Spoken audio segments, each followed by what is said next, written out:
भाई एक बात बताओ यार, क्या दूसरे खेलों को बढ़ावा देने के लिए क्रिकेट को नीचा दिखाना जरूरी है क्या?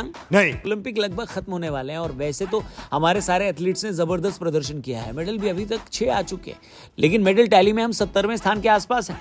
और सबसे बड़ी बात यह है कि अब की बार अपने पास एक भी गोल्ड मेडल नहीं आया है, जो कि पिछली बार आया था।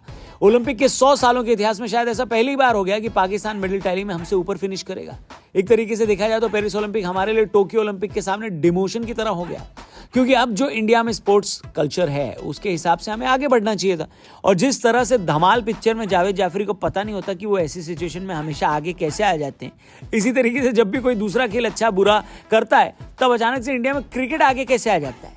मुझे तो डर लग रहा है कि 2028 लॉस एंजलिस ओलंपिक में क्रिकेट शामिल कर लिया गया है। अगर हम वहां पर मेडल जीत गए तो भी ये कहा जाएगा कि सारा फुटेज क्रिकेट ले गया। बाकी खेलों को बस एक ओलंपिक में लाइमलाइट मिलती थी, अब वो लाइमलाइट भी क्रिकेट ले गया। और अगर वहां पर हमारी क्रिकेट टीम मेडल न लेकर आई तो भी ये कहा जाएगा कि देख लो, इससे बढ़िया तो हम बाकी स्पोर्ट्स को सपोर्ट कर लेते। तो क्या क्रिकेट और क्रिकेट फैंस सांस लेना छोड़ दें? इस सवाल का जवाब हम देंगे, लेकिन फिलहाल जान लीजिए कि अभी क्रिकेट को लेकर क्या कहा जा रहा है। सारा मुद्दा शुरू हुआ ट्विटर से। एक तो जिस तरीके से आवश्यकता आविष्कार की जननी होती है, उसी तरीके से दुनिया में हर फसाद की जड़ ट्विटर है।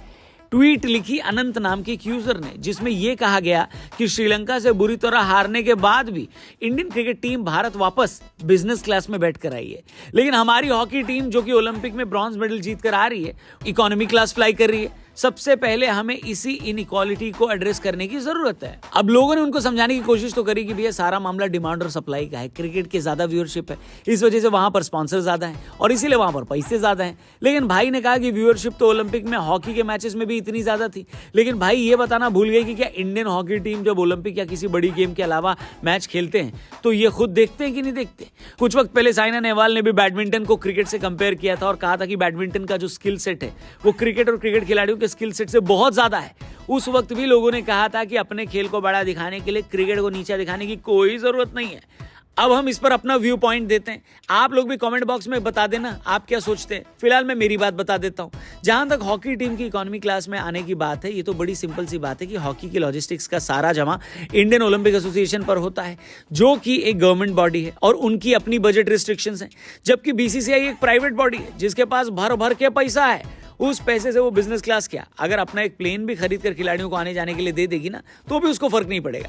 लेकिन सरकारी मामला ऐसे नहीं चलता। रही बात क्रिकेट और बाकी खेलों की पॉपुलैरिटी की, तो इस पर सुनील छेत्री ने एक बहुत बढ़िया बात बोली थी कि लोग स्पोर्ट्स एंजॉयमेंट और रिलैक्सेशन के लिए देखते हैं। उनके पास दिन के 2-3 घंटे ही हैं जहां पर वो स्पोर्ट्स देखना चाहेंगे। अगर वो स्पोर्ट्स देख रहे हैं तो वो उस खेल के बेस्ट खिलाड़ी और एथलीट को देखना चाहेंगे, क्योंकि इंडिया में फुटबॉल के बेस्ट खिलाड़ी नहीं है। इसी वजह से जो इंडियन फुटबॉल फैंस हैं वो मैनचेस्टर यूनाइटेड और लिवरपूल जैसे बड़े क्लब्स के मैच देखते हैं, क्योंकि उनके खिलाड़ी हमारे खिलाड़ियों से सुपीरियर हैं।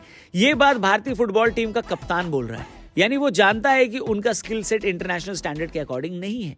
जबकि क्रिकेट में विराट कोहली, रोहित शर्मा, मोहम्मद शमी और बुमराह दुनिया के सबसे बेस्ट एथलीट हैं और इसी वजह से क्रिकेट इंडिया में ज्यादा देखा जाता है, क्योंकि हमारे खिलाड़ी दुनिया में बेस्ट हैं। जिस दिन फुटबॉल या बाकी खेलों के खिलाड़ी भी बेस्ट हो गए, उस दिन उस खेल की व्यूअरशिप भी बढ़ जाएगी और बढ़ ही रही है। क्या आपको पता है, एक टाइम पर बीसीसीआई दूरदर्शन को पैसे देता था ताकि वो क्रिकेट दिखाएं। आज बीसीसीआई क्रिकेट दिखाने का कितना पैसा लेता है आपको मालूम है?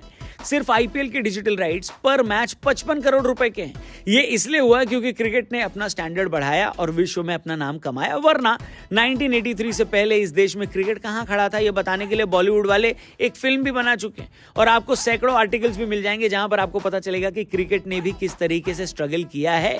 और वैसे भी मेरा ये मानना है कि आप एक खेल को बढ़ावा दूसरे खेल को नीचा दिखाए बिना भी दे सकते हैं। आप इस पूरे मैटर पे क्या सोचते हैं कमेंट करके जरूर बताना।